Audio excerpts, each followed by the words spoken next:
Bismillah. Assalamualaikum warahmatullahi wabarakatuh.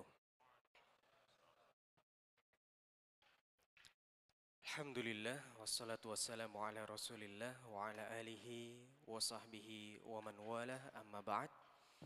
Alhamdulillah kita bersyukur kepada Allah Subhanahu wa taala atas segala nikmat dari Allah yang masih kita rasakan sampai dengan malam hari ini. Salawat dan salam semoga senantiasa tercurah dan terlimpah kepada Nabi kita Muhammad sallallahu alaihi wasallam. Ahlan wa sahlan wa marhaban bikum jamaah Masjid Abdillah rahimani wa rahimakumullah. Alhamdulillah malam hari ini kita kembali bersua ya dalam salah satu agenda kajian rutin di Masjid Abdillah bersama guru kita Ustaz Dr. Syafiq Riza Basalama hafizahullah taala. Malam hari ini konsep kajian kita sedikit berbeda ya jamaah karena malam hari ini kita mengusung konsep talk show yang mana konsep talk show ini adalah khusus untuk tanya jawab. Tanya jawab adalah pertanyaan-pertanyaan yang sudah disaring oleh tim dari Yayasan Lorong Faradisa, dari pertanyaan netizen, pertanyaan jamaah yang sudah masuk ke email Yayasan Lorong Faradisa. Dan sejauh ini sudah cukup banyak ya pertanyaan-pertanyaan dari jamaah yang masuk ke email Lorong Faradisa dan masih ada atau mungkin cukup banyak pertanyaan itu yang belum sempat terjawab oleh guru kita Ustaz Dr. Syafiq Riza Basalama hafizahullah taala. Jadi malam hari ini harapan kami dengan adanya kajian tanya jawab ini semoga harapan dari jamaah yang sudah bertanya di email itu bisa terpenuhi ya karena sebagian besar mereka tentunya harapannya ingin pertanyaan dari mereka itu dijawab langsung oleh Ustaz Syafiq Riza Basalama hafizahullah. Biar kalau bahasa Jawanya itu marem ya, lego gitu. Kalau dijawab langsung. Kadang-kala kalau lewat ketikan itu ya masih kok gini ya jawabannya. Tapi kalau dijawab langsung itu Masya Allah. Ya semoga dari pertanyaan yang sudah disaring ini mereka yang bertanya mendapatkan faidah, mendapatkan solusi mungkin dari pertanyaan yang mereka ajukan dan juga untuk jamaah yang hadir di sini serta para penonton ya yang sedang menonton live streaming di rumah masing-masing juga mendapatkan faidah yang sama. Dan bagi para jamaah tenang saja, jamaah juga tetap punya kesempatan untuk bertanya kepada Ustadz malam hari ini. Nanti kami berikan kesempatan setelah adzan Isya berkumandang. Jadi tetap yang ingin bertanya silahkan menuliskan di secari kertas, baik ikhwan ataupun akhwat. Nantinya secari kertas itu bisa dikirimkan sebelum adzan Isya berkumandang ya. Atau yang ingin bertanya secara langsung juga kami persilakan. Nanti kami sediakan mikrofon. Yang ingin bertanya secara langsung, tafadhol. Malam hari ini judul kajian kita adalah fenomena gugat cerai. Dan Masya Allah malam hari ini sudah bersama kita ya di hadapan kita Ustaz Dr. Syafiq Riza Basalama hafizahullahu ta'ala. Kita sapa beliau. Assalamualaikum Ustaz.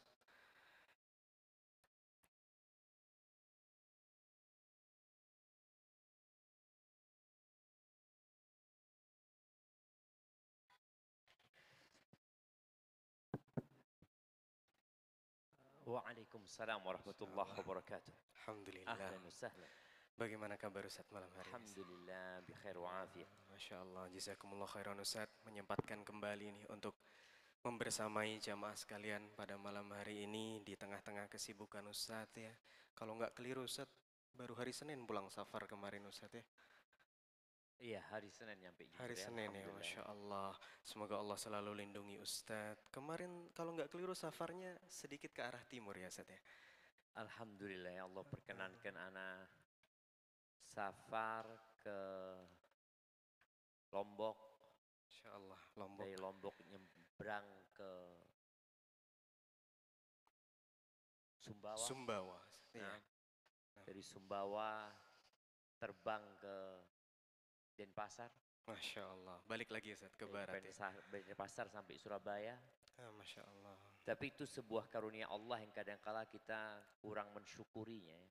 Masya Allah ya Ustadz. Jadi kadangkala kemudahan yang Allah berikan menyebabkan sebagian orang meremehkan nikmat yang Allah berikan. Jangan bicara pesawat, motor lah. Antum yang naik motor ke sini anggapannya biasa aja. Nggak pernah antum bersyukur datang, ya Allah, dulu orang jalan kaki, ya, dulu orang mungkin harus naik kuda.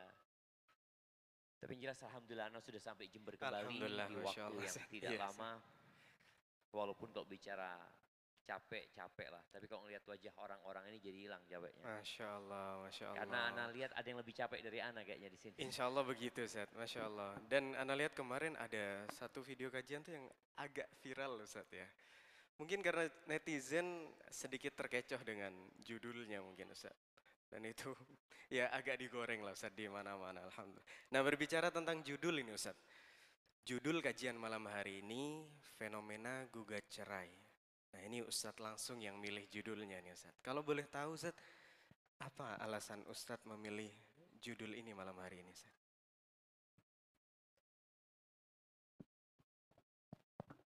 Bismillah. Ya. Uh, Alhamdulillah wassalatu wassalamu ala rasulullah ma ba'd. Kemarin Ana dapat kiriman dari salah satu staf STDI itu. Dia mengirim sebuah hasil penelitian atau sensus yang dimuat di salah satu media berita sebenarnya. SNBC Indonesia. Disebutkan di sini fenomena baru di RI. Masya Allah. RI ini Republik Indonesia. Indonesia ya. Istri ramai-ramai gugat cerai suami. Subhanallah. Disebutkan dari 77% yang menggugat cerai ya. Atau perceraian itu terjadi 77%-nya dari emak-emak ya. Mereka memang mau mengakhiri pernikahan mereka. Ada hal yang menarik. Ana waktu kemarin mengisi di Sumbawa, Ana ini terus terang, kenapa Ana agak sulit nyebutkan Sumbawa? Kadangkala nyampur sama Nusa Kambangan ya Mas. Sumbawa, Nusa Kambangan, iya Sumbawa. Sumbawa Barat itu, kebetulan undangan itu dari pihak pemerintahan daerah. Mereka mengangkat judul tentang mempertahankan rumah tangga ya, demi menjaga stabilitas nasional ya. Atau seperti itulah judulnya. Ada dibisikin sama salah satu staf bupati. Dia menyampaikan, Ustaz di sini banyak perceraian Ustaz. Dan tidak sedikit dari perempuan-perempuan yang dia dapat P3K. P3K itu seperti PNS ya, cuma nggak ada pensiun, nggak ada tunjangan. Itu dapat surat atau SK P3K turun, itu gugat cerai suaminya. Maka tolong disampaikan, dan itu tidak sedikit dari ASN yang juga bercerai. Akhirnya nyambung dengan yang Ana dapat kiriman ini. Ana akan bacakan kepada antum. Di tahun 2020, ini sebenarnya kurang fair. Tapi Ana akan bacakan. Karena nanti Ana akan berikan data yang lebih mengejutkan sebenarnya. Di tahun 2020, jumlah pernikahan itu 1.780.000. 1.780.000. Yang bercerai 291.677. Di tahun 2021 pernikahannya turun. Jadi 1.740.000. Punjulnya Anda nggak baca ini. Yang bercerai di tahun 2021 itu pasca COVID atau saat COVID. Yang bercerai itu 447.000. Di tahun 2022 yang menikah 1.700.005. Jadi turun 40.000 yang nikah. Yang bercerai masih tinggi 448.000. Itu juga masih pasca COVID ya, karena di antara masalah orang bercerai itu biasanya ekonomi. Makanya kalau antum nggak punya fulus nggak usah nikah. Nanti akhirnya digugat cerai sama istri antum nanti. Tahun 2023, ya ingat 2022 yang menikah berapa? 1.705.000. Di tahun 2023 yang menikah 1.577.000. Turunnya banyak jamaah. Yang bercerai masih 400, tapi sudah 408. Karena jumlah yang menikah memang berkurang. Di tahun 2024 yang menikah 1.478.000, yang bercerai 399.000. Jumlah ini tinggi karena jumlah yang menikah menurun. Tapi ada data lain ya, yang ana ingin bacakan buat antum. Di tahun 2014, pada saat jumlah penduduk Indonesia 252 juta. 252 juta. Itu yang menikah 2 juta 11.000 atau enggak? 2 juta 110.000 yang menikah. Jumlah penduduknya berapa? 252 juta. Yang bercerai pada saat itu hanya 344. Yang menikah banyak, yang bercerai bisa disebut sedikit. Di tahun 2024, tadi kita sudah baca datanya. Padahal jumlah penduduknya sudah mencapai 282 juta. Jadi yang menikah itu semakin sedikit. Yang bercerai semakin banyak. Jadi banyak jomblo sekarang. Insya Allah. Buktinya ya di masjid kita ya. Dan setelah ana renungkan, ternyata masalah ini masalah global. Jadi memang ada usaha untuk menghancurkan Indonesia. Dari mana Ustaz tahu? Jadi seorang orientalis, mungkin pernah Anda sampaikan di tempat ini atau di tempat lain ya. Seorang orientalis itu membuat sebuah penelitian. Dia mengatakan kalau ingin menghancurkan sebuah negeri, maka hancurkan 3 unsur ini. Yang pertama, siapa yang ingat? Oke, kasih mic-nya. Yang pertama menghilangkan peran seorang ibu. Oke, menghancurkan keluarga. Yang kedua menghancurkan pendidikan. Menhancurkan pendidikan. Tiga menghilangkan peran suri tauladan. Oke, menghilangkan peran suri tauladan. Kasihkan hadiah kepada beliau. Ini masih ingat beliau. Kenapa Anda katakan global? Ternyata terus menurun ya, perceraian bertambah, jumlah pernikahan semakin sedikit. Menghancurkan keluarga itu salah satu pondasi utama menghancurkan negeri. Karena kalau kita lihat pemimpin-pemimpin negeri ini dari mana mereka muncul? Dari keluarga-keluarga ini. Dan ketika disebutkan menghancurkan keluarga, yang paling utama adalah merendahkan peran seorang ibu atau menghilangkan peran seorang ibu. Supaya ibu itu malu dikatakan aku ibu rumah tangga. Tapi kalau dia wanita karir, yang ini yang kita sebutkan, mereka yang gugat cerai ini, ya banyak di antara mereka adalah wanita karir. Yang dia berpenghasilan, yang dia berpikir, ya aku bercerai nggak ada masalah, aku bisa hidup gitu.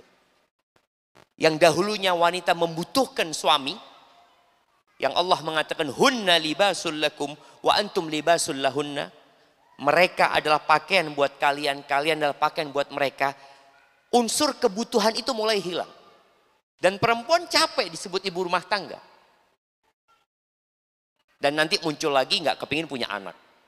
Baik. Yang kedua menghancurkan peran guru. Dan kita sudah melihat ya, bagaimana guru itu mulai tidak dihargai. Murid-murid tidak menghargai guru. Keluarga tadi yang sudah hancur tidak menghargai guru. Tinggal satu. Yaitu peran suri tauladan. Para tokoh, bagaimana para ulama, dibuat masyarakat tidak lagi mendengarkan omongan-omongan mereka.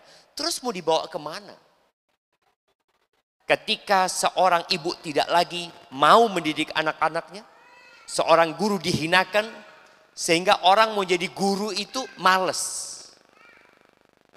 Sampai guru dilaporkan, guru mungkin ada yang dipenjara, gaji juga tidak tinggi, tugas begitu beratnya, murid-murid tidak menghargai, dan tokoh-tokoh masyarakat, para ulama, ya tidak didengarkan omongannya, maka akan hancur. Dan yang kita lihat dari tingginya perceraian ini, yang merupakan disebabkan wanita-wanita yang menggugat suaminya, berarti ada yang nggak benar memang jamaah. Ada yang berusaha untuk menghancurkan itu. Salah satunya dengan media mungkin seperti itu. Itu mukadimah dari anak mungkin ya. Masya Allah, ya jazakumullah khairan Ustaz atas penjelasannya ya, Masya Allah. Dan mungkin ini memang fenomena yang sudah tepat sekali ya untuk kita bahas pada malam hari ini. Yang coba nantinya kami sesuaikan pertanyaan-pertanyaan yang masuk dengan tema yang kita angkat pada malam hari ini. Dan bagi jamaah sekalian yang nantinya ingin bertanya kepada Ustadz via email ya, melalui email Yayasan Lorong Faradisa, silakan bisa dicatat emailnya di info@lorongfaradisa.or.id. Sekali lagi di info@lorongfaradisa, pakai F ya, lorongfaradisa.or.id. Jadi nanti yang bertanya via WhatsApp mungkin juga bisa diarahkan nanti kepada email Yayasan Lorong Faradisa. Baik, sebelum antum nyampaikan, lupa Ana tadi, ada satu data yang ingin Ana sampaikan kepada antum. Siap. Jember, Masya Allah, Jember. kota yang kita cintai ini. Jember itu, PA Jember sampai November 2025 ini memutuskan 5.908 perceraian. 2025 ya. Dalam sehari berapa orang yang bercerai? Kemudian disebutkan itu 5.900 ya. 4.610 itu istri yang menggugat cerai. Subhanallah. 4.610 istri yang menggugat cerai. Sampai seperti itu. Karena masalahnya apa tadi? Ada unsur peran ibu ini memang mau dihancurkan. Suami nggak tanggung jawab, si ibu suruh bekerja juga. Itu mungkin data yang ya sangat memprihatinkan ya. Barakallahu fikum. Iya Ustaz, Masya Allah ya, Subhanallah. Iya Ustaz, izin kami bacakan pertanyaan-pertanyaan yang sudah masuk ya Ustaz ke email Yayasan Lorong Faradisa. Namun sebelum itu kami himbau kepada jamaah sekalian yang mungkin sempat keluar masuk masjid ya, untuk menutup kembali pintu masjid. Dikarenakan AC kadangkala kurang bekerja maksimal ya, kalau pintunya tidak ditutup rapat. Dan juga bagi yang membawa buah hatinya malam hari ini, kami himbau untuk saling menjaga ya buah hati masing-masing agar tidak mengganggu jamaah yang lainnya. Juga mohon untuk bisa sedikit merapat ya jamaah. Ya terutama yang muda-muda ini kalau bisa jangan nyandar, bersandar, jangan senderan terlebih dahulu. Yang boleh bersandar hanya yang 50 tahun ke atas atau yang punya sedikit masalah di tulang belakang ya. Silakan jamaah bisa sedikit merapat, khawatir nanti masih ada jamaah lain yang berdatangan ya. Taib, izin kami bacakan pertanyaan pertama Ustaz. Assalamualaikum warahmatullahi wabarakatuh. Ustaz, 7 tahun yang lalu, tepatnya di tahun 2018, ayah saya terkena stroke ringan. Tingkah lakunya semakin mudah marah dan tidak ada semangat untuk sehat. Kata dokter, emosinya memang akan tidak terkontrol karena stroke ini. Sejak bulan Juni 2022, ayah sudah tidak bisa bangun dari tempat tidur dan kemarahannya semakin menjadi-jadi. Sejak itu kalau marah beliau selalu bilang kata cerai secara sadar atau tidak. Apa yang ibu saya rasakan bila beliau menyebut kata cerai, tentunya merasa sedih, kecewa, marah dan kasihan. Akhirnya setelah 1 tahun berlalu, agar beliau tidak mengatakan kata cerai lagi, ibu saya putuskan untuk menerima perceraian itu talak ketiga. Karena sebelum beliau terkena stroke, ibu saya sudah pernah ditalak namun sudah rujuk 2 kali. Ibu saya coba meyakinkan apakah benar beliau berhenti mengucapkan kata cerai, namun tidak dijawab. 3 bulan berlalu, kata cerai itu terucap lagi. Ibu saya bilang, bukannya kita sudah cerai dan sudah selesai masa iddahnya juga. Dari situ beliau tidak mengucapkan kata cerai lagi. Terakhir, kata cerai terucap lagi di bulan Desember 2024. Saat ini Ustaz, ayah saya semakin kurus, tatapan seperti orang linglung, kadang nyambung, kadang tidak kalau diajak bicara. Ibu saya memutuskan untuk mengurus ke pengadilan agama, padahal kondisinya seperti ini.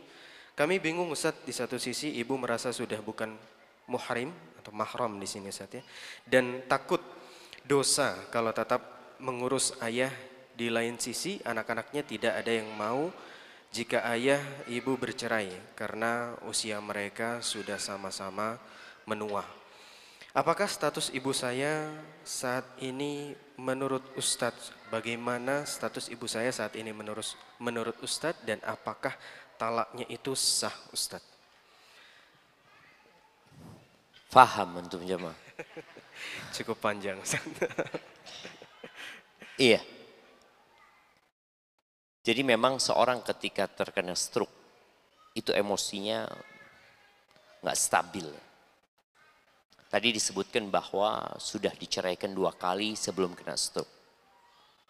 Kemudian diceraikan yang ketiga, ada bahasa di situ, sadar atau tidak. Kita tahu hampir tidak ada perceraian kecuali karena emosi, karena marah. Jarang sekali orang bercerai itu ketawa-ketawa, seneng-seneng, ya, aku ceraikan kamu ya, aku ceraikan kamu gimana gitu. Jadi rata-rata karena emosi. Maka di sini jumhur ulama berpendapat, bahkan ada kesepakatannya bahwasanya cerai yang dilakukan oleh suami dalam kondisi marah yang tidak sadar dengan apa yang dia ucapkan, maka cerainya nggak jatuh. Ingat, tidak sadar dengan apa yang dia ucapkan. Apa bukti dia tidak sadar? Ketika dia sudah nggak marah, dia enggak, aku nggak ngomong cerai. Engkau ngomong, enggak. Artinya memang di luar kesadarannya dia mengucapkan itu. Itu tidak jatuh. Tapi kalau dia sadar, maka jumhur ulama berpendapat, ya jatuh cerainya. Maka ujian buat orang yang sedang marah itu, bagaimana dia bisa menahan emosinya dan diam. Ini buat semuanya, pelajaran buat kita semua. Ketika antum marah, diam. Idza ghadiba ahadukum falyaskut. Karena ketika antum berbicara ada konsekuensinya. Ketika aku mencela, memaki, melaknat, nanti akan ada hukuman yang Allah berikan atas apa yang diucapkan tadi. Salah satu tadi bicara cerai. Maka kalau dia sadar mengucapkannya, jatuh cerainya itu ya. Dan ketika sudah jatuh, ya nggak ada urusan. Anak-anak mengatakan kami nggak ingin orang tua kami bercerai. Iya, semua anak tidak ingin orang tuanya bercerai. Ya hampir semuanya seperti itu. Tapi ketika seorang ayah mengatakan aku ceraikan kamu, maka secara hukum agama perceraian itu telah terjadi. Walaupun anak-anak tidak menginginkannya. Lalu bicara mereka sudah tua, itulah jamaah. Setan itu tidak pernah tidur siang. Dan setan itu tidak membiarkan orang-orang tua itu hidup bersatu dengan pasangannya. Jadi ada orang yang pulang umroh sudah sama-sama tua aja, 70 tahun ke atas. Sampai Indonesia cerai. Setan nggak pernah berhenti gitu. Jadi wallahu a'lam bishawab, apabila sadar maka sudah bukan suami istri lagi seperti itu. Baik Ustaz, Masya Allah, siap. Jazakumullah khairan Ustaz atas penjelasan yang telah diberikan. Semoga jawaban dan penjelasan tadi dapat menjawab ya dan memberikan solusi bagi yang bertanya khususnya, dan juga memberikan faidah bagi kita semua yang menyimak pada malam hari ini. Izin membacakan pertanyaan selanjutnya Ustaz. Assalamualaikum warahmatullahi wabarakatuh. Afwan Ustaz, saya ingin bertanya. Bagaimana hukumnya jika saya seorang istri menolak ajakan suami untuk berhubungan biologis. Dikarenakan ada rasa sakit yang saya pendam yang dilakukan oleh suami. Setiap kami bertengkar, suami selalu ingin menceraikan saya. Kemudian suami mengeluarkan kata-kata kasar yang itu menyakitkan bagi saya. Saya selalu teringat kata-kata kasar yang ia lontarkan kepada saya. Rasanya saya pun sudah tidak tahan lagi untuk pisah dengan suami saya. Tapi saya masih memikirkan anak-anak saya. Mungkin saya adalah istri yang terlalu sensitif. Suami bilang kata-kata yang ia keluarkan hanya candaan belaka. Namun tidak bagi saya. Bagaimana saya menyikapi semua ini, Ustaz? Mohon arahan dan bimbingannya. Jamaah rahimakumullah ya. Hidup ini ujian. Itu yang harus ada di otak kita. Allah Azza wa Jalla mengatakan waja'alna ba'dakum li ba'din fitnah. Atasbirun. Kami jadikan sebagian kalian fitnah buat sebagian lainnya. Poinnya apa? Kalian sabar enggak? Sabar enggak kalian? Nabi Muhammad alaihi salatu wassalam dikatakan sahir, majnun, penyair, dukun, pendusta. Itu sakit. Tapi kalau ucapan itu kita masukkan ke hati, kemudian kita pendam, maka yang akan terjadi hati kita akan membusuk. Sehingga Allah Azza wa Jalla memberikan solusi kepada Nabi SAW. Ingat, bukan Nabi tidak punya perasaan. Nabi sakit loh. Allah Azza wa Jalla mengatakan walaqad na'lamu annaka yadhiqu sadruka bima yaqulun. Kami benar-benar tahu hatimu menjadi, dadamu menjadi sesak gara-gara omongan itu. Dan berbahaya sekali lisan. Dia menembus apa yang tidak ditembus oleh jarum. Terus apa solusinya? Ini solusi buat sang istri tadi. Dan buat siapa saja yang disakiti dalam kehidupan dunia ini.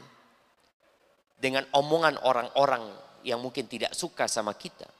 Allah mengatakan fasabbih bihamdi rabbika wa kun minas sajidin. Wa'bud rabbaka hatta ya'tiyakal yaqin. Ya udah engkau bertasbihlah.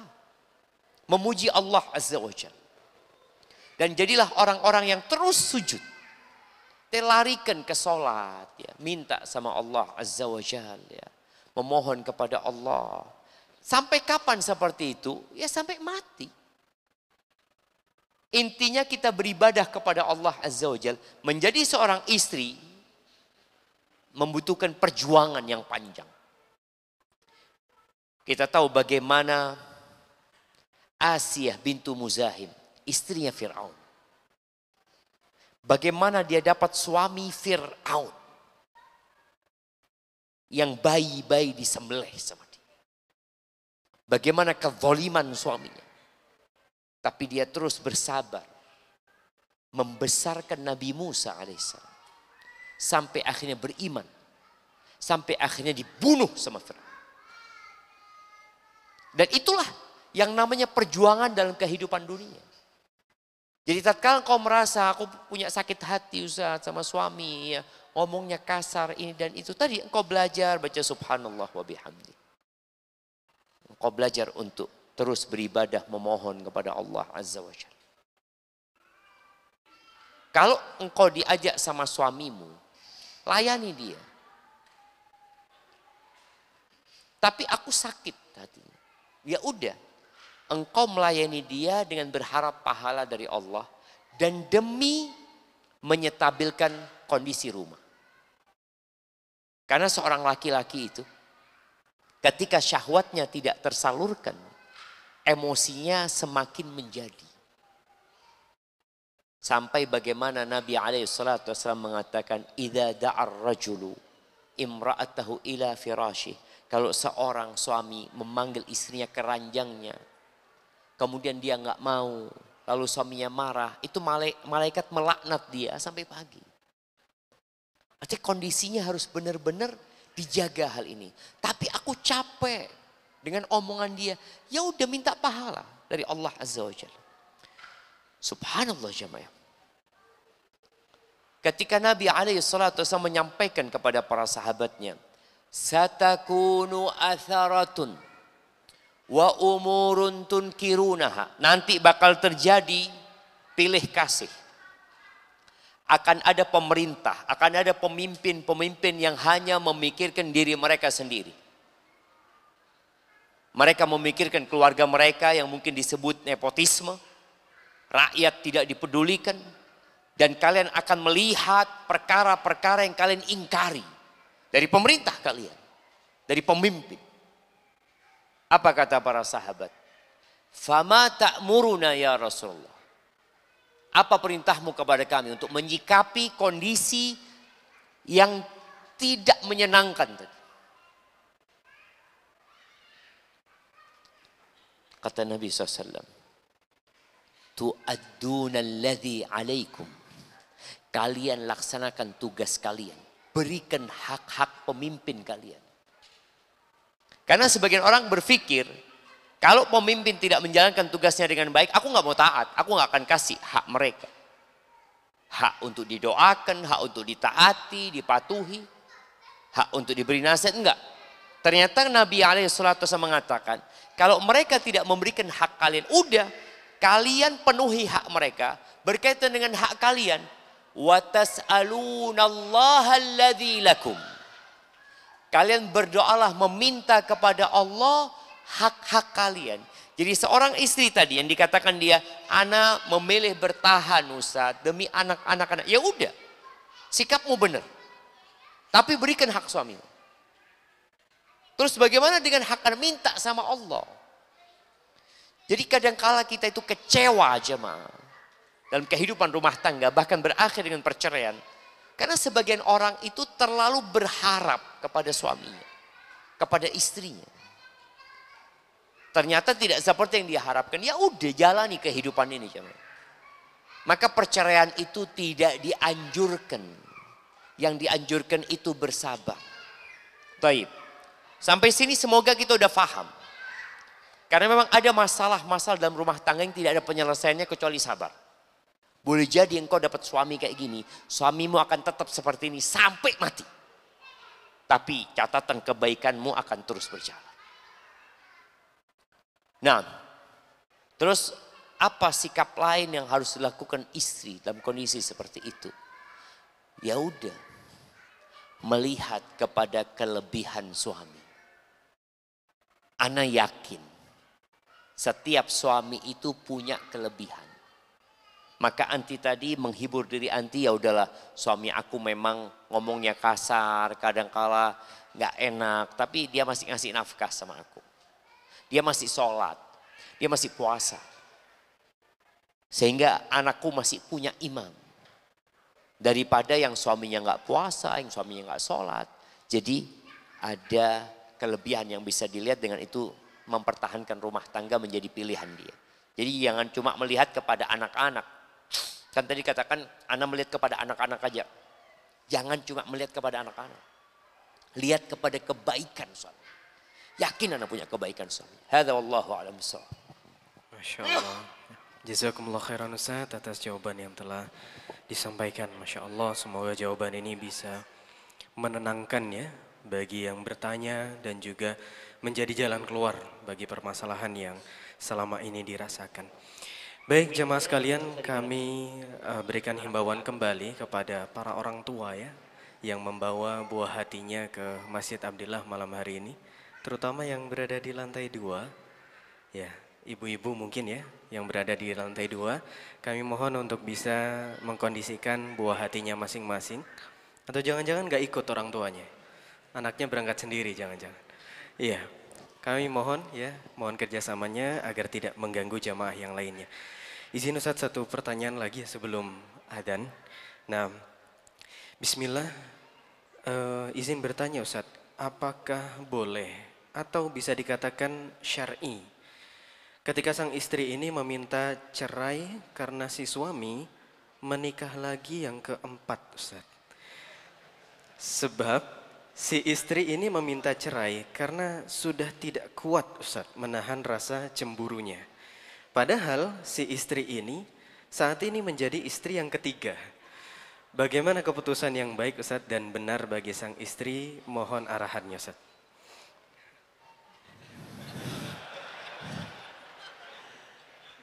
Iya. Jamaah rahimakumullah. Jadi kita itu memang akan terus diuji. Istri ketiga ini lupa bagaimana kecemburuan istri pertama. Dia kalau merenungkan, iya ya, gimana cemburunya istri pertama dengan istri yang kedua, ditambah lagi istri yang ketiga, ditambah lagi yang keempat. Dia hanya memikirkan ini istri keempat datang dan dia melupakan istri yang kedua dan istri yang kedua ya. Yang pertama dan yang kedua. Jamaah rahimakumullah. Apa sebenarnya yang harus dilakukan oleh dia? Seorang laki-laki itu ketika ada di rumahmu maka dia milikmu. Salah anak. Seorang laki-laki itu ketika ada di kamarmu, dia milikmu. Ketika keluar kamar, milik siapa dia? Milik keluarga. Milik anak-anak, mungkin ada orang tuanya, mungkin ada ibunya. Jadi milik keluarga. Ketika dia keluar dari rumah, ya udah. Dia udah milik orang.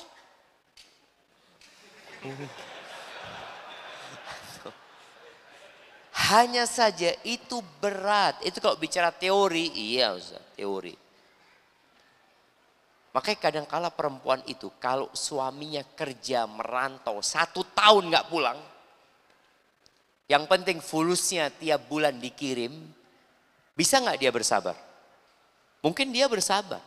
Bang gak apa-apa bang ya sabar ya. Anak-anak masih sekolah. Siap.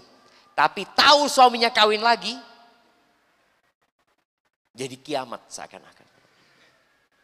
Maka hendaklah wanita ini memikirkan suaminya kalau ada di rumahnya.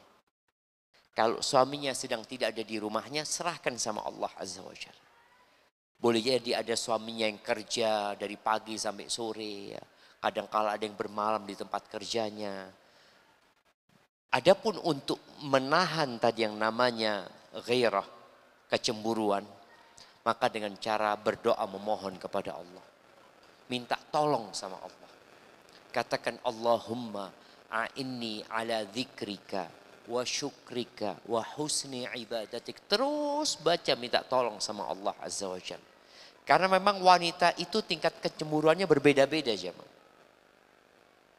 Antum akan melihat ada perempuan yang sama sekali nggak ada kecemburuan. Atau bisa disebut rendah cemburunya. Tapi ada yang perempuan penyemburu banget. Sehingga ujiannya lebih berat lagi buat dia. Dan biasanya kecemburuan itu muncul dari rasa memiliki yang berlebih. Padahal suaminya bukan milik dia. Milik yang pertama, milik yang kedua. Suaminya milik jamaah. Milik berjamaah, bersama-sama. Maka yang perlu diatur tadi bagaimana perasaan memiliki itu perlu dikurangi. Sampaikan bahwasanya suamiku ini memang punya hak dia. Hak dia untuk menikah yang kedua, hak dia untuk menikah yang ketiga, hak dia untuk menikah yang keempat. Itu memang hak dia.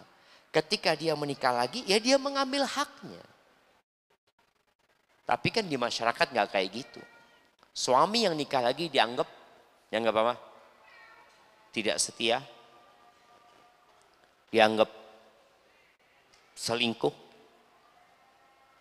dianggap mendolimin istri yang pertama.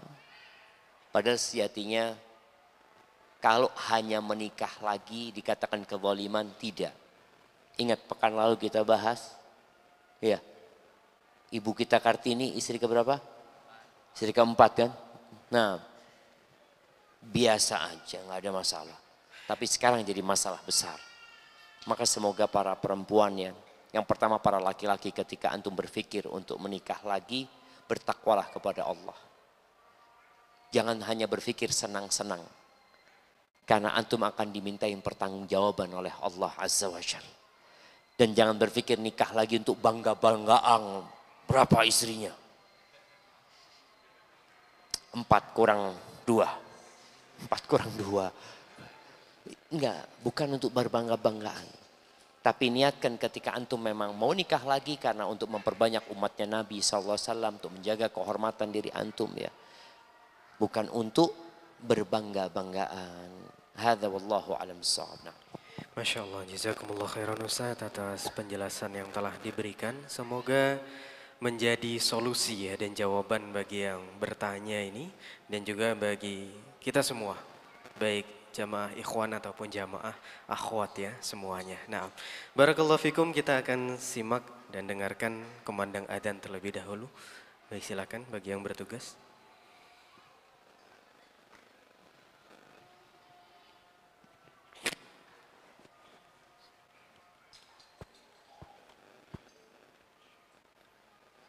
Allahu Akbar,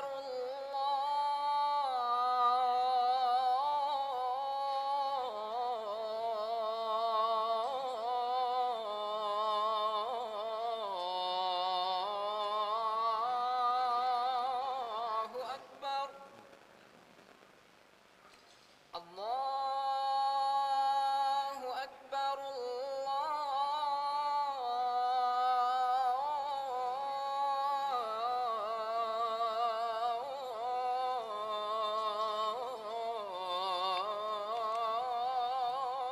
Allahu Akbar. Asyhadu an la ilaha illallah.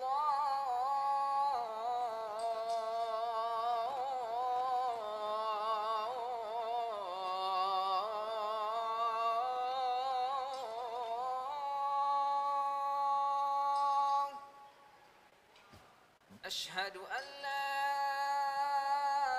ilaha illallah.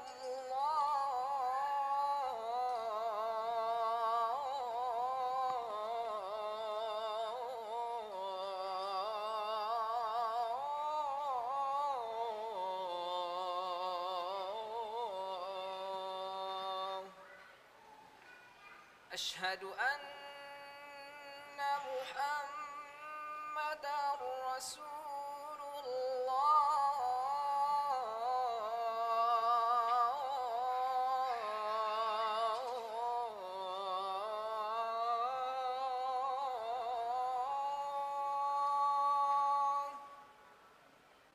Asyhadu anna Muhammadar Rasulullah.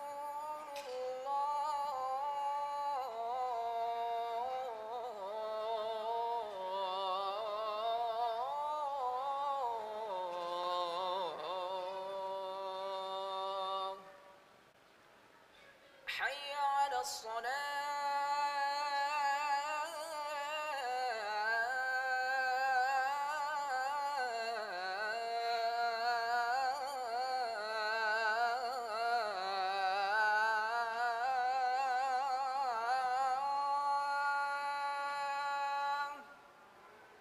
Hayya 'alas salah.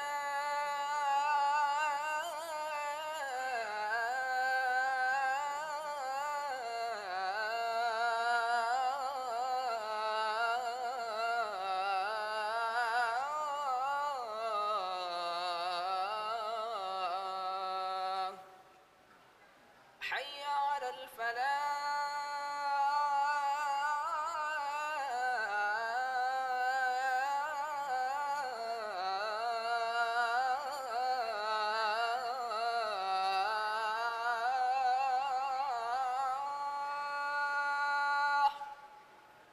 Hayya 'alal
Baik jemaah sekalian, kita lanjutkan ya. Baik, sebelum kita lanjutkan kepada pertanyaan jamaah yang hadir langsung pada malam hari ini, izinkan kami membagikan sedikit door prize dulu ya kepada jamaah yang mungkin pernah mengirimkan pertanyaan ke email Yayasan Lorong Faradisa tapi belum terjawab. Ada? Dan malam hari ini mau menanyakan pertanyaan itu. Fadol, kalau ada jamaah yang mungkin pernah bertanya via email ke Yayasan Lorong Faradisa, ingin tanya ke Ustadz Syafiq tapi belum sempat terjawab, dan malam hari ini ingin menyampaikan pertanyaan itu. Ada atau tidak? Tidak ada? Nggak ada yang pernah tanya via email ya. Tanyanya langsung kalau jamaah sekalian ini. Karena sering ketemu Ustadz ya. Yang tanya via email rata-rata orang jauh nih, Masya Allah. Siap, kalau gitu untuk jamaah yang malam hari ini dari lokasi terjauh. Hadir malam hari ini dari lokasi terjauh ke Masjid Abdillah Rabbani Residence. Bapak dari mana Bapak? Iya. Iya, dari Jakarta. Iya. Masya Allah, iya di Banyuwangi ada saudara. Masya Allah, terus kemudian mampir ke Jember ya sekalian. Masya Allah ya boleh, minta tolong disampaikan. Nah, barakallahu fikum, baik izinkan kami membacakan pertanyaan dari jamaah Ustadz via kertas ini. Ada yang bertanya, Assalamualaikum Ustadz, izin bertanya, apa manfaat dan resiko ketika seorang pria menikahi wanita yang lebih tua di zaman saat ini? Dan apakah menikahi wanita yang lebih tua akan lebih mudah terhindar dari sebuah perceraian, Ustaz? Nah. Iya. Ya, berkaitan dengan menikah. Kalau bicara umur, maka tidak terlalu menjadi masalah sebenarnya. Dan kita tahu Rasulullah SAW menikahi wanita yang lebih tua daripada beliau alaihissalam. Yang harus menjadi patokan itu adalah wanita itu soleha. Wanita itu bertakwa kepada Allah Azza wa Jalla. Dan dia siap untuk berjuang bersama kita. Karena boleh jadi menikah dengan wanita yang lebih tua, dia akan menerima kondisi kita. Dia berterima kasih karena dinikahi oleh laki-laki yang lebih muda. Kalau dia berterima kasih, karena ada wanita-wanita yang lebih tua karena kurang bertakwa kepada Allah Azza wa Jalla, malah mengatur suaminya. Nah, itu berbahaya. Jadi intinya kalau antum mau menikah dengan yang umurnya lebih tua tidak ada masalah. Yang penting dia adalah wanita yang soleha, wanita yang berakhlak mulia. Kalau bicara antum ingin punya anak dari dia, itu juga harus dipikirkan. Tuanya seperti apa? Karena kalau wanita dulu seperti Khadijah radhiyallahu taala anha, umur 40 tahun masih bisa punya anak jamaah. Dan sekarang ada perempuan-perempuan sampai umur 48 punya anak, ada. Tapi sepertinya jarang ya. Karena wanita zaman sekarang itu secara fisik mungkin tidak seperti wanita zaman dulu. Wanita zaman dulu itu mencuci dengan kedua tangannya, menimba air dengan kedua tangannya, menyapu, ngepel ya, apalagi masak. Sekarang semuanya hampir dengan jari. Itu yang pakai jari. Ada yang nggak pakai jari jamaah. Diam makanan sudah siap. Bangun tidur makanan sudah disetrika, baju sudah disetrika. Ketika dia punya pembantu, tambah nggak kerja sama sekali. Nah itu yang dikhawatirkan, kondisi fisiknya sulit untuk punya anak banyak nantinya. Karena di antara tujuan menikah adalah memperbanyak umat Nabi Muhammad sallallahu alaihi wasallam. Maka tolong hal itu diperhatikan. Nah, Masya Allah, jazakumullah khairan Ustaz atas jawaban yang telah disampaikan. Izin membacakan pertanyaan dari email satu lagi, Ustaz, terakhir. Assalamualaikum warahmatullahi wabarakatuh. Ustaz, saya ingin bertanya, bagaimana jika suami sering mengucapkan talak lebih dari 3 kali, tapi suami tidak mau diajak bercerai dengan alasan demi anak-anak? Bayangin jamaah ya. Ini yang dunia kebalik. Suami menceraikan tapi nggak mau bercerai gitu loh. Rasulullah Sallallahu Alaihi Wasallam mengatakan, ini untuk para suami ya. Dan semua yang mau menikah memang harus belajar. Jangan sampai dia melakukan sesuatu yang ternyata dia akan menyesal seumur hidup. Thalathun jidduhunna jiddun wa hazluhunna jiddun. Ada 3 perkara yang seriusnya serius, yang guraunya serius. Seriusnya serius, guraunya serius. Siapa yang menyebutkan? Nah, fadhal. Nah, Nikah, talak, sama rujuk. nikah, talak, sama rujuk. Iya, ada riwayat lain yang gantinya rujuk, aitik ya, membebaskan budak. Kasihkan hadiah, tuh jamaah. Nikah, talak, rujuk, nggak bisa main-main. Nggak ada ceritanya seorang ayah, menantunya ini, calon menantunya ini latihan sama bapaknya. Karena bapaknya ustadz, ya gimana nanti gobil tuh. Ya sini. Nanti ayah ngomong gini, ya fulan min fulan zawwajtuka wa ankahtuka binti. Engkau jawab qabil tuh. Ya, siap, siap. Oh, sudah latihan. Qabil tuh. Nikah sudah jawab. Loh, nikah iya, nggak bisa main-main. Udah jadi istrinya. Maka antum kalau mau latihan sama mertua, calon mertua gitu loh. Latihan sama calon mertua, jadi walimanya bisa ditunda kan. Kalau untuk walimah bisa ditunda. Ya sudah sah saya, sah. Loh kok sah, ini kan cuma latihan. Gak ada latihan urusan nikah itu jemaah. Kalau mau latihan sama orang lain gitu. Jadi itu yang perlu diperhatikan. Yang kedua talak. Maka di sini suami tadi mengatakan, saya gak mau cerai, tapi engkau menceraikan. Jatuh. Memang kelak pada hari kiamat ya. Manusia itu akan mendapati dalam catatannya hal-hal yang dia lupa. Dia akan mengatakan, "Mali hadzal kitab la yughadiru saghiratan wala kabiratan illa ahsaha wa wajadu ma 'amilu hadira wala yadhlimu rabbuka ahad." Dia kata ini apa semuanya dicatat di sini. Yang besar, yang kecil. Nah, Allah tidak akan menzalimin seorang pun. Dia akan mendapatkan semua yang dia kerjakan ada di hadapannya.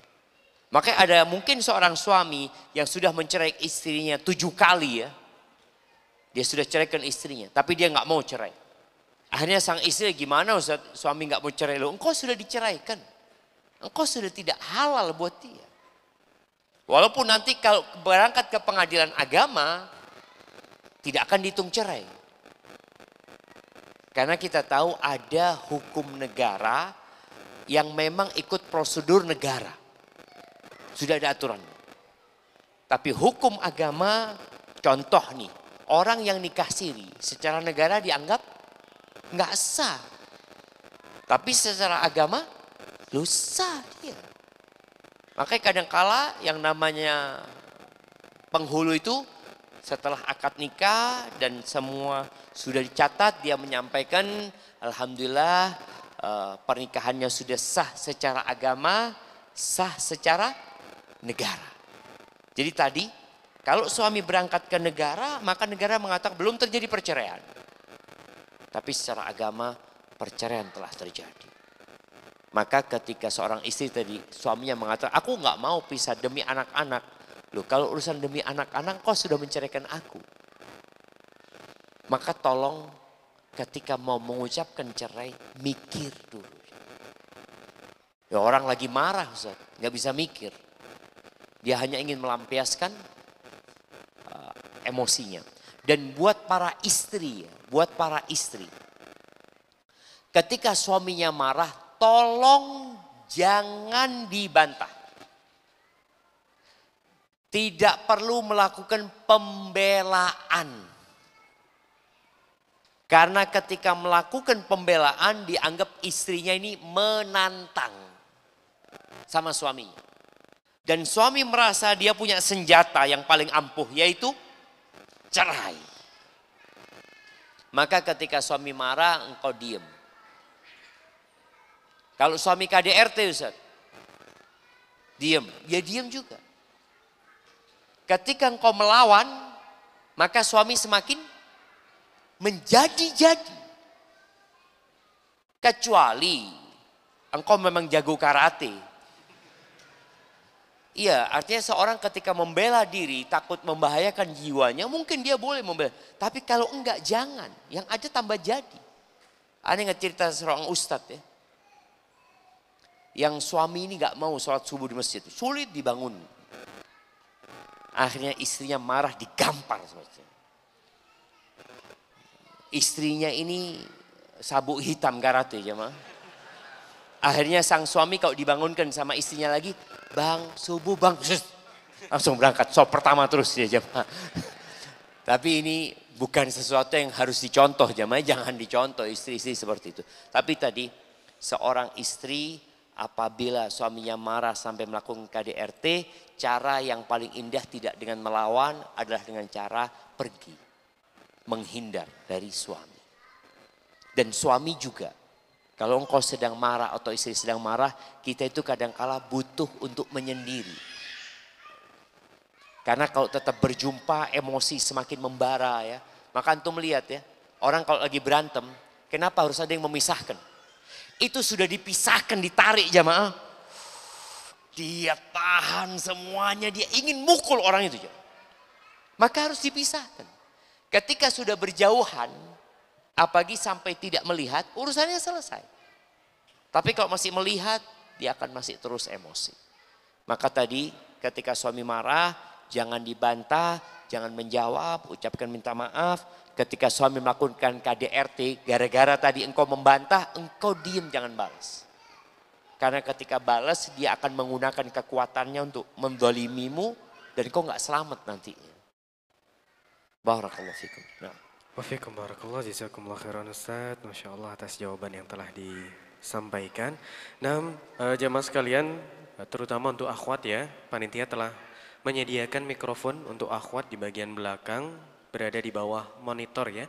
Silakan bagi akhwat yang ingin bertanya, dipegang terlebih dahulu, disiapkan pertanyaannya, mic-nya sudah dipegang ya, untuk bagi yang bertanya malam hari ini. Dan kami berikan kesempatan terlebih dahulu kepada jamaah ikhwan untuk bertanya secara langsung. Ada yang ingin bertanya langsung? Masya Allah banyak ya. Tadi mas ini dulu yang mengangkat tangan. Mikrofonnya minta tolong. Sebentar ya.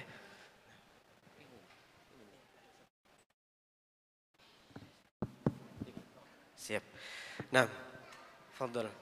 Silakan mungkin bisa berdiri ya, diperkenalkan nama, dari mana. Bismillah. Nama ana Abdullah Zakirin, asal dari Kalimantan Barat, mahasiswa di SDI. Masya Allah. Nah, pertanyaan ana, bagaimana kita memahami ayat at-thayyibatu lit-thayyibin wat-thayyibuna lit-thayyibat? Sedangkan kita lihat ada Firaun yang istrinya Asyah atau Nabi Lut yang istrinya kayak gitu. Dan bahkan juga kita lihat banyak sekali fenomena di zaman sekarang yang mungkin nggak sesuai dengan ayat ini. Atau mungkin yang tersebar di kalangan masyarakat adalah pasanganmu adalah cerminan dirimu. Nah, bagaimana memahami ayat ini, Ustaz? Ahsana, barakallahu fikum. Masya Allah, fikum, barakallah. Nah, alhamdulillah.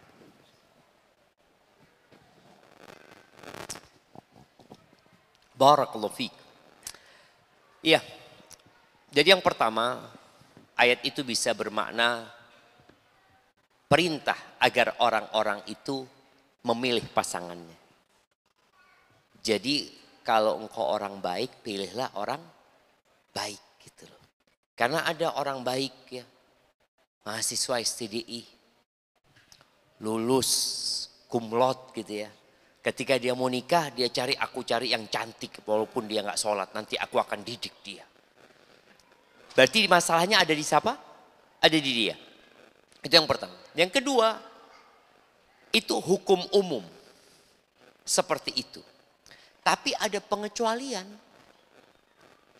Dan hukum yang terkecualikan itu dikatakan dalam sebuah kaidah, an-nadir la hukma lahu.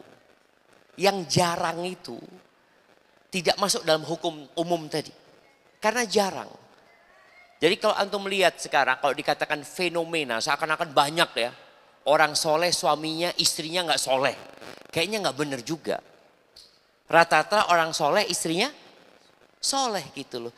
Ada orang-orang yang diuji. Seperti yang tadi contohnya. Jadi contoh yang selalu diangkatkan Nabi Nuh, Nabi Lut, istrinya Fir'aun. Tapi ternyata itu jarang. Dan keumumannya orang-orang baik itu pasangannya adalah orang-orang baik. Jadi kalau dikatakan anak ini soleh Ustadz. Tapi kok istri anak tidak soleha ya. Boleh jadi antum belum soleh. Kok tahu dari mana Ustadz? Antum ngaku soleh itu. Orang kalau ngaku-ngaku soleh itu tandanya dia belum soleh. Gitu loh, seperti itu. Belum baik. Jadi seperti itu. Jadi boleh jadi itu adalah arahan. Tadi bagaimana seorang ketika mau menikah, antum hendaklah memilih yang baik. Karena ada orang baik dapat perempuan tidak baik, ternyata memang masalahnya di dia. Dia memandang kepada wanita itu bukan kepada agamanya. Dia memandang kepada hartanya, kepada nasabnya. Yang menunjukkan memang dia pun belum tentu baik.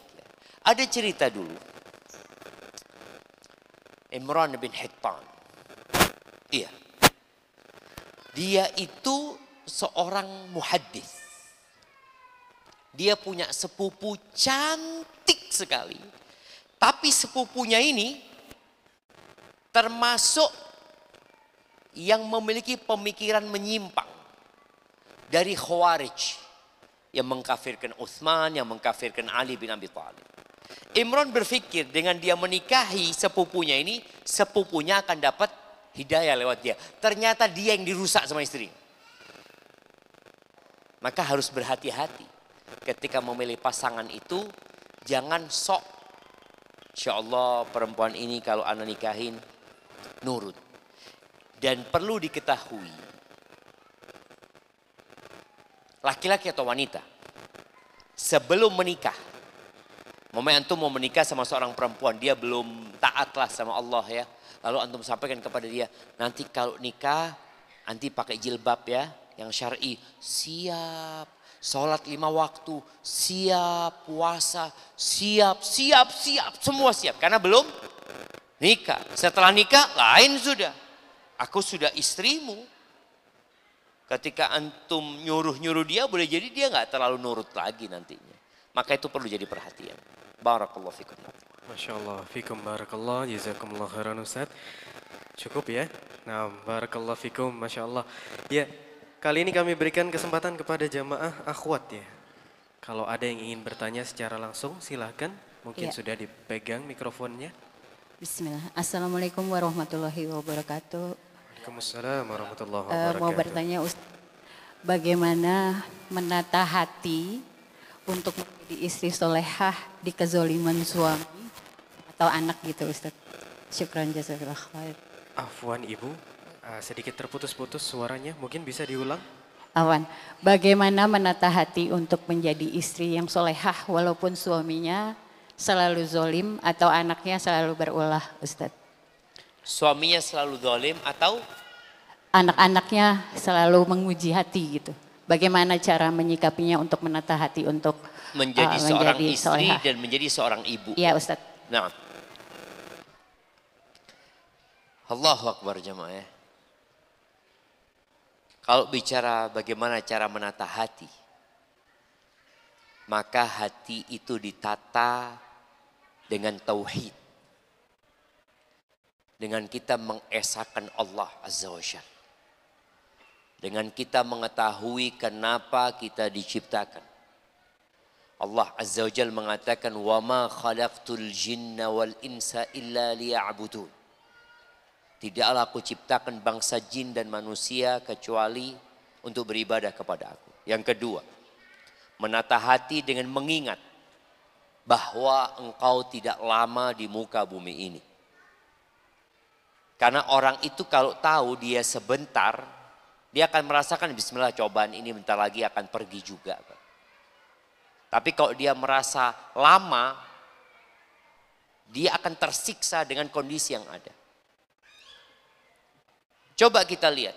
Tahu-tahu antum, anak sekarang umur sudah 20, tahu-tahu umur 30, tahu-tahu umur 50. Begitu cepatnya hari-hari itu.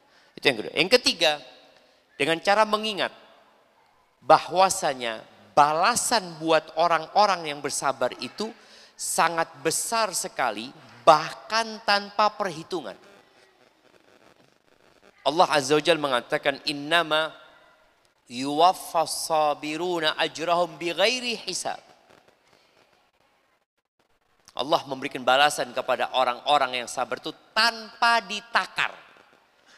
Kalau yang sodakoh ditakar, kalau yang sholat ditakar, kalau yang haji ditakar, kalau zikir ditakar, baca subhanallah wa bihamdi ditanamkan pohon kurma di surga. Baca la haula wa la quwata ditanamkan pohon di surga. Oke, ada takarannya. Tapi sabar nggak ada takaran.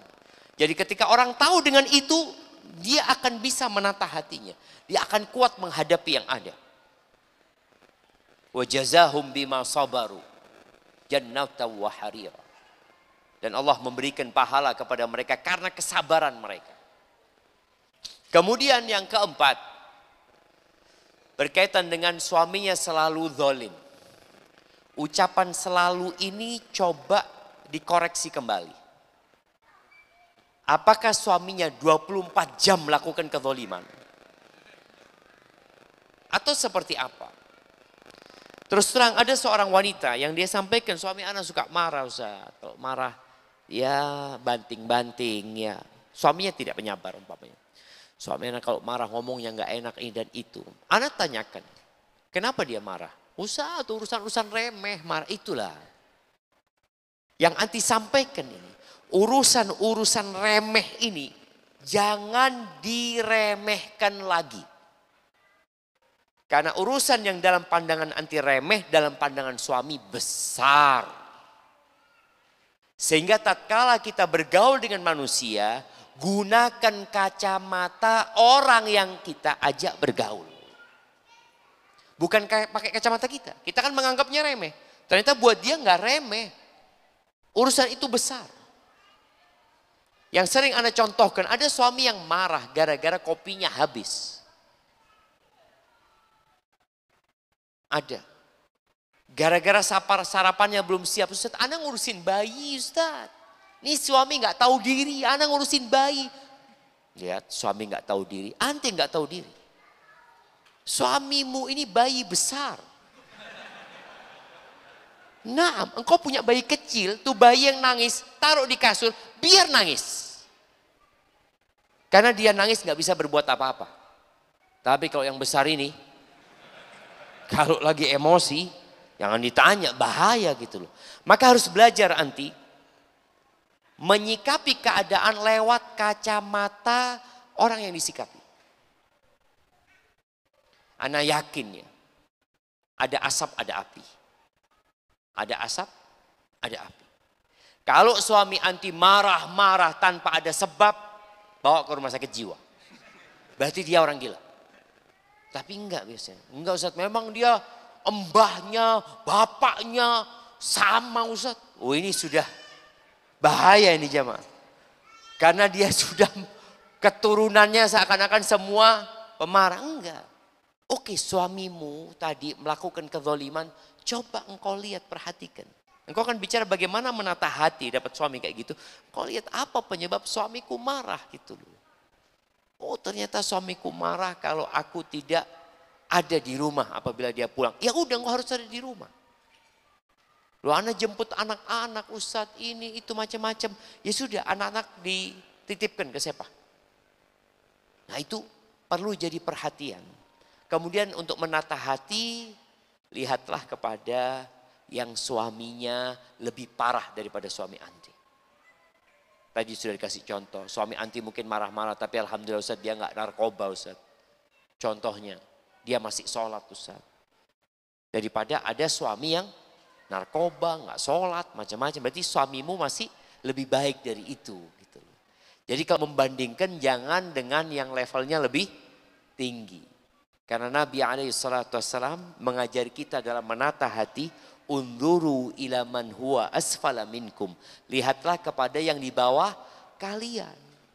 Wala tanzuru ila man huwa fawqakum. Jangan, dilarang sama Nabi SAW. Melihat kepada yang di atas kalian. Kenapa dilarang? Fahuwa ajdaru an la tazdaru ni'matallahi alaikum. Karena hal itu akan membantu kalian untuk tidak meremehkan nikmat yang Allah berikan kepada kalian. Anak-anak juga seperti itu. Ada anak-anak yang ganyang sama orang tuanya. Tapi kalau engkau melihat ada orang-orang yang gak punya anak. Dan kepingin punya anak walaupun ganyang. Oke. Anak-anakmu mungkin ya sulit diatur ini dan itu. Ada anak-anak yang Allah kasih kebutuhan khusus. Nggak bisa apa-apa. Anakmu masih bisa apa-apa. Makanya orang tua itu kalau melihat rumahnya berantakan harus bersyukur. Berarti anaknya sehat. Kalau lihat rumahnya rapi. Anak-anak kemana? Opname di rumah sakit. Milih mana? Berantakan atau rapi tapi anaknya di rumah sakit? Enggak, alhamdulillah jemaah. Maka pandanglah anak itu sebagai zinatul hayatid dunia, perhiasan kehidupan dunia. Dan pandanglah anak-anak itu sebagai fitnah yang kita harus hati-hati, bahkan musuh. Kata Allah Azza wa Jal, ya ayyuhalladzina amanu inna min azwajikum wa auladikum aduwwan lakum. Sesungguhnya ada di antara pasangan-pasangan kalian dan anak-anak kalian yang merupakan musuh buat kalian. Apa sikap kita? Fahdaruhum. Hati-hati menghadapi mereka, waspada. Tapi kata Allah, wa in ta'fu wa tasfahu wa taghfiru. Kalau kalian memaafkan, kalian tidak mencela dia atau memberikan teguran yang keras kepada dia dan kalian mengampuni. Allah itu maha pengampun dan maha pengasih. Gitu. Jadi ada kondisi memang anak-anak kayak gitu ya sudah dimaafkan ya. Apalagi ibu ya. Ibu itu kalau nggak kuat biasanya akan melaknat anaknya. Jangan. Sabar. Jangan anak itu kemudian dicap nakal. Ya Allah ini memang nakal ini. Nakal beneran nantinya. Jangan. Ana masih ingat ibu ana rahimahullah. Ya, kalau ana sudah kurang nurut ya. Kurang nurut. Ibu ana itu manggil ana Syafiq, hidayat ya. Hidayat. Mudah-mudahan dapat hidayah gitu. Panggil mudah-mudahan dapat hidayah. Jangan malah dipanggil nakal. Ini, itu. Meler. Rancanya anak ini. Jangan, apalagi ada tamu-tamunya ya, ada tamu-tamu, hadza anak, ya Allah, memang kayak gini, kalau bisa saya masukkan lagi anak ini. Kata dia. Itu kan sebagai ungkapan yang buruk sekali. Anak itu akan merekam dan boleh jadi ketika dia ingat omongan ibunya seperti itu, dia mulai melihat kepada emaknya. Kalau bisa aku ganti emak. Jangan sampai itu terjadi ya. Semoga ibu tadi bisa melihat dengan kacamata yang lebih indah. Sebagai ujian anak-anak itu suaminya juga dan melihat kepada kelebihannya. Ingat kita nggak lama ya. Bentar lagi kita akan meninggalkan segala-galanya dan kita akan tahu apa yang kita akan dapatkan di sana nanti. Barakallahu fikum. Masya Allah, fiikum barakallah. Jazakumullah khairan Ustaz atas jawaban yang telah diberikan dan itu tadi menjadi pertanyaan terakhir Ustaz pada kesempatan malam hari ini. Karena waktu yang membatasi ya jamaah sekalian kami mohon maaf. Semoga yang belum sempat bertanya ada kesempatan nanti bertanya di pertemuan-pertemuan yang berikutnya ya. Baik, sebelum kami tutup jamaah sekalian izin kami memberikan satu door prize lagi bagi jamaah yang malam hari ini hadir dengan membawa saudaranya yang lain. Ya, selain keluarganya, selain istri dan anak-anaknya, dia ajak, dia gandeng, dia bawa saudaranya ke Masjid Abdillah malam hari ini. Ya, kalau bisa yang pertama kali hadir, yang dibawa tuh baru pertama kali hadir kajian. Ada? Ada di belakang tadi? Mana? Oh iya, masnya. Masnya ngajak saudaranya. Masya Allah. Ini temen atau temen? Masya Allah. Bener mas ya? Diajak tadi ya? Digandeng? Digonceng juga? Iya bener ya Masya Allah. Barakallahu fikum. Minta tolong disampaikan ya. Kalau bisa pekan depan bawa yang lebih banyak lagi ya. 1 RT kalau bisa. Yang lain juga. Berbagi hidayah kita dan berbagi kebaikan kepada saudara-saudara yang lain. Semoga Allah berikan kesempatan kembali kepada kita untuk bisa istiqomah ya hadir di kajian-kajian yang berikutnya. Dan perlu diketahui bahwa di Masjid Abdillah ini rutin ya setiap hari Senin sampai dengan hari Sabtu. Dan untuk kajian bersama Ustaz Syafiq Riza Basalama khusus di hari Rabu mulai ba'da maghrib sampai dengan Isya. Baik jamaah sekalian, itu mungkin yang dapat kami sampaikan pada malam hari ini. Jazakumullah khairan Ustaz, dan juga pada para jamaah kami ucapkan jazakumullah khairan. Kita akhiri dengan doa kafaratul majlis. Subhanakallahumma wa bihamdika asyhadu an la ilaha illa anta astaghfiruka wa atubu ilaik. Wassalamualaikum warahmatullahi wabarakatuh.